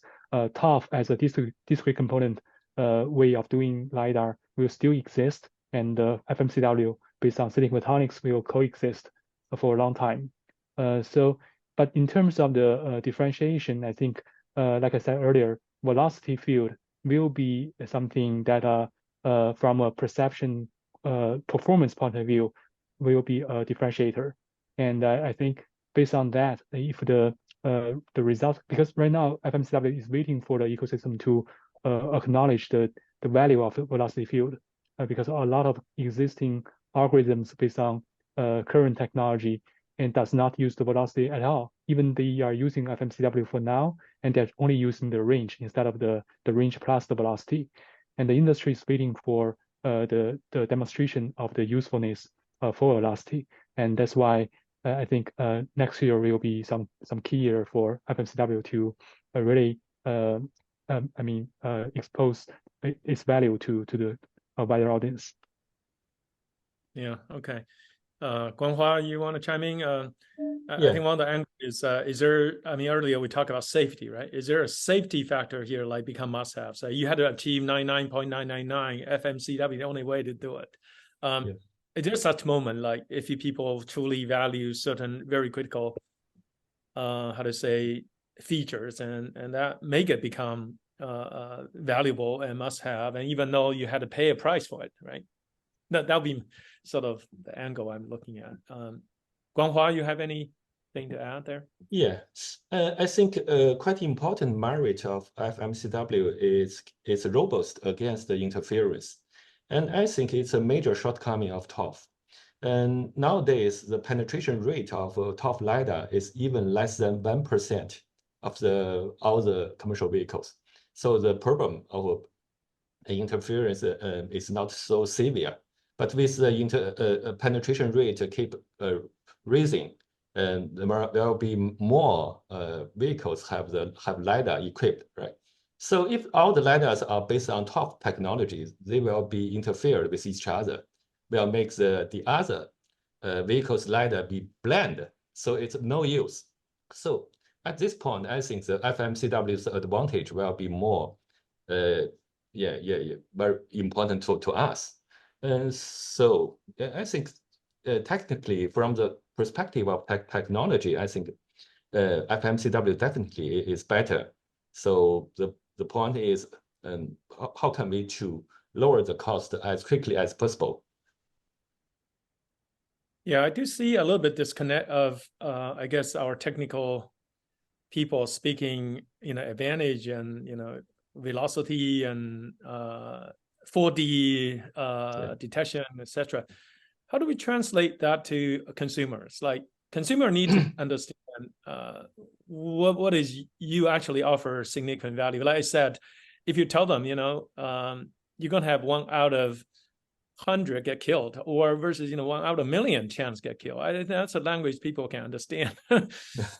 How do you translate these technical merit into something like consumer can understand and a car maker can use, advertising for their, like Volvo, they actually, advertising their safety, right? So if you can actually translate that value to, the end buyers, they may be even willing to pay premium for it, right? That's what I see. I think it's a little bit missing. So any good ideas there, how to connect with your end buyers? Yeah, allow me to chime in maybe. So I think this is it's a very, very good point, Ryan. But it's one of the difficult things that the whole industry is trying to push forward. I mean, the LiDAR industry, because the automakers doesn't want to push it too fast, because most of their cars right now do not equipped with LiDAR, and they don't want to advertise their car is less safer than the car with LiDAR. And so it's a delicate game to play. But I think for engineers, they doing this, working in this field, they understand the value of LiDAR. They just we need time to maybe not educate, but just to broadcast the information to the wider audience, the consumers. But it requires some time and also some marketing procedures process. Yeah. So Marcus, you are the marketing guy. You are the tell us, how do you connect to your end customer willing to pay money for it? Yeah, I'm not sure whether I can qualify myself as marketing guy. I do a lot of product management and also technology, but I do talk with our customers. This is a very good question. I don't have this quick answer. This is like a $1 million, $1 billion question. So, but my sense is the following. Okay, again, this is only my opinion. It's not a fact. There's two things, at least two things to solve. One is the killer application. What's the killer application? We talk about speed. Okay, talk about speed, but sometimes our customer will tell us, you know what? I can do this speed with a multi-frame. I have like a big software team already done that for like 5-10 years. So do I change software just because of you? No, maybe not, right? So it's not a killer. We have to be honest to ourselves. The speed is a nice to have thing add on top. But at the same time, I think the anti-interference, ambient immunity is a key. That's one key, obvious, because there's a way to work around in time of flight. Let's spend almost 8-9 years on time of flight. There's a way to work around, but it's not graceful. You basically waste time. Waste time by doing this multi-tap, etc. Trade time with space, right? You get that information about, you know, that there's some reflection, there's a whatsoever interference. Yeah, that's killer, because the time for a crash is crucial. You waste time to detect something, to determine, yeah, there's something moving. By the time you find it out, they couldn't give the warning, that guy is dead, right? So that's a key thing, right? In terms of safety, that's a key differentiator. So we need to improve our technology to really enlarge the gap between FMCW and the time of flight. This is one. The other one is very clear. That's why I want to talk beyond FMCW. We need to think beyond the box, right? We just talk about FMCW itself. The technology itself is limited by the automotive. We start with automotive as the main driver, but look at time of flight. They start with from consumer. We end up this hitting like a spared pixels from consumer. So you need to have the consumer volume to drive the cost down. That's why I was talking about compute. You know, I was talking about spatial compute, also AI compute. Those are high volume. When we reach this inflection point where that volume drive the silicon photonics dirt cheap, no way the time of flight will compete with you, because that's still a multi-component solution.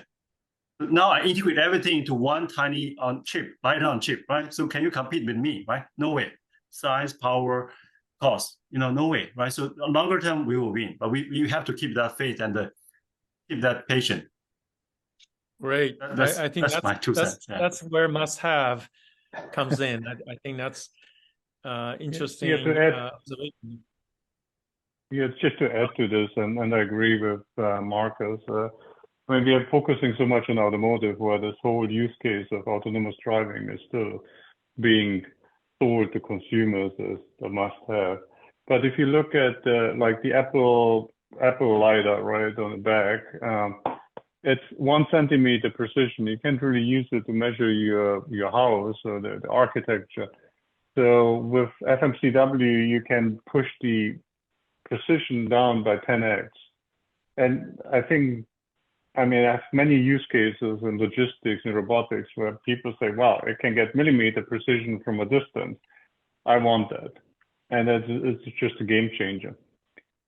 So that's on top of velocity and interference. And I think ultimately, you will also drive the lowest cost by chip integration and use scanner integration with solid state scanning and so on. So this is another kind of key spec or key selling point. Yeah, so unfortunately we have a lot of questions, but we are getting close to, I guess, time running out. I'm going to have one last question, really more both for, you know, automotive market and the outside is, what is rough estimate of prospect for investors willing to come in and invest in the industry or this new development? What is your estimate? I'm pretty sure you write your business plans. Like, you know, next 10 years, say, what is the revenue potentials can be for, you know, like, say, FMCW laser in the automatic driving, but also what is the size outside of that, right? What is your view between the two market? And I'm just saying, you know, this qualifies some answer here is, for example, market will say if the price is low enough, you can have a lot of consumer application and the market much bigger. But want to have some order of magnitude view from you guys, sort of end estimate, what is the prospect in your mind? This is a order of magnitude kind of guesstimate for 2 segment of market. I mean, there are different market reports, right? And they peg automotive at a few $1 billion. They peg industrial at a few $1 billion.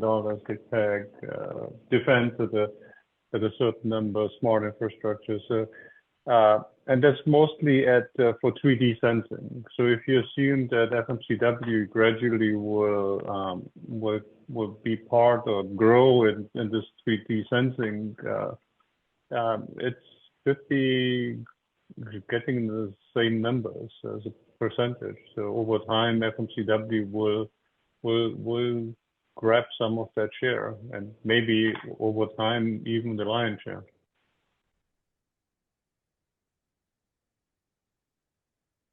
Andy? Yeah, sure. I think first of all, very good point from Ralph and Marcus earlier.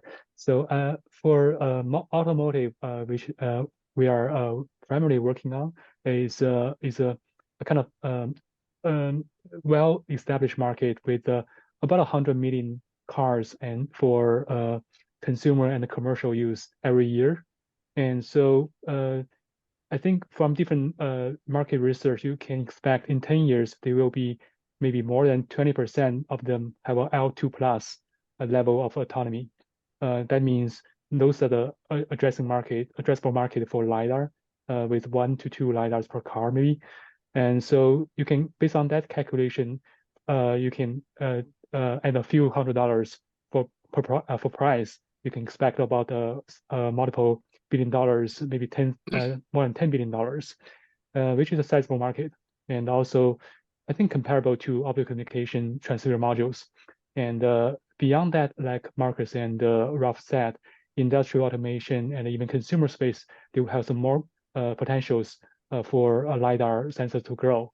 And I think for industrial automation, there may be a sooner adoption for LiDAR, especially FMCW LiDAR is in particular, because it has a precision and have other anti-interference properties like others said. And for consumer, it may take longer because LiDAR has to be cheap enough, like Marcus said. It has to be dirt cheap, like dollar level chip to be used in consumer electronics. But I think if you look further into 10 to 20 years, consumer is definitely on the path. Great, Marcus. Yeah, this is a very tough question. I was thinking not to answer or not, but I think if you want me to give a guesstimate, I think the ballpark from the research should be more or less correct. I agree with Ralph. This is for sure multi-billion-dollar market, and also this can go up very high if we find out new applications beyond automotive, beyond industrial. So that's one key point. The other thing is that I think when we talk about FMCW LiDAR, it could be the LiDAR module, could also be the optical engine, could also associate it to all the other add-on components. So then the overall revenue can be even bigger. So in summary, I'm optimistic about this market, but the timeline is something we need to work on together to ramp up this technology. Right. So generally, what's your market? I think the orientation is important. For us, we also want to replace the wind cups and wind wings in all the market, but it's impossible for us. So we just focus on the feed-forward control of the wind turbines. I think that makes sense on the financial profit. So the customer may buy our products, but I think FMCW is really a potential technology for me, and I think safety and it is smaller and it is safer. I I'll see a news that the top LiDAR may destroy the video cameras in the street or in the how say the parking place. So I think when we find our orientation in the market, we may make more sense for the customers and for the investment. Okay, great. You don't give me a number, but any just quick estimate the size of market for wing LiDAR segment? Is a $100 million market or is a $1 billion market? Maybe I will estimate last year I think maybe turn to $20 billion. Oh, now you open eyes. Okay, I'm sure a lot of investors want to talk to you if you have a $10-20 billion market to us. How about Ralph? Well, we all see the same research reports, right? The big picture is CMOS cameras. It's what you believe, not I mean, research report. Yeah, no. CMOS cameras went from 1 billion to 10 billion units a year. 3D LiDAR is on its way to 1 billion units. I'm not sure if it's 2027 or 2028, but if you look at 3D, and that includes the cell phone, right? The Apple LiDAR, which is a big chunk. So it's 1 billion units, right? And then you look at, so it's a big market, right? No doubt about it. You look at automotive, you look at Yole, and they forecast, I don't know where they are these days, they're up and down on their forecast, but let's say they forecast 5 billion in automotive by 2030 for LiDAR, right? I might be off. There's a similar number for industrial. There's a similar number for other applications. So depending on what, and it's not like 2030, the world is going to end. It's just going to grow. Similar to the cameras going from 1 billion to 10 billion units over the last decade, this will grow to 1 billion units, and then it will grow to 10 billion units because the prices will come down. And as Marcus says, it will go in consumer devices and so on. So, and then a portion of that will be FMCW because that is the evolution that we've seen in radar. It's given, right? It's chip integration, interference immunity, additional features like velocity and precision. So it's large. Okay, great. Guanchan, last not the least, what's your view? Okay, so the other speakers, go on, So the other speakers already gave the ballpark figures for the estimation. And so my point is, for the investors, so if they are not so confident on the FMCW market, so they want to see the other more opportunities. So the position of Yingxun Tech is to provide the light source and chip-based solution for LiDAR and other advanced sensing applications. So beside LiDAR, beside FMCW LiDAR, the core technologies Yingxun have can also be used for other advanced sensing applications. For example, the fiber sensing, the FMCW technology itself is similar to OFDR, which means which it be employed in fiber sensing for the oil prospecting, for the environment sensing. It also has a very big market, similar or even bigger than the LiDAR market. So at the position of Yingxun Technology, my company, so we develop the core technology, develop the high performance, the light source can also be used in the other areas, in the other applications.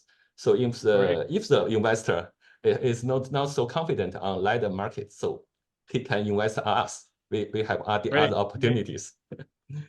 Yeah, thank you all very much. I really wish we had more time, but really appreciate joining us in a weekend. And for those of you in the US, it's actually late afternoon, Friday, very late afternoon. So I really appreciate it. I also appreciate the, I think, audience. We still have people sticking with us even already past hour. So Yeah, thank you all very much. I really love this workshop and enjoyed the discussion. I'd like to hand over now to Kevin. Yeah, thank you. Close. Thank you, Ryan, and thank you all the speakers. Great job. I was drawn to the discussion, but time flies. And thank you for all the audience. This concludes the PSC workshop on LiDAR. And you guys have a good weekend and good holiday. I'll see you, everybody, at next year at OFC. See you. Great. now. Thank you so much. Thank you, Thank Kevin. you. Thank you, Ryan. Thank you, guys. Everyone. Bye-bye. Thank you. Bye-bye. Bye-bye.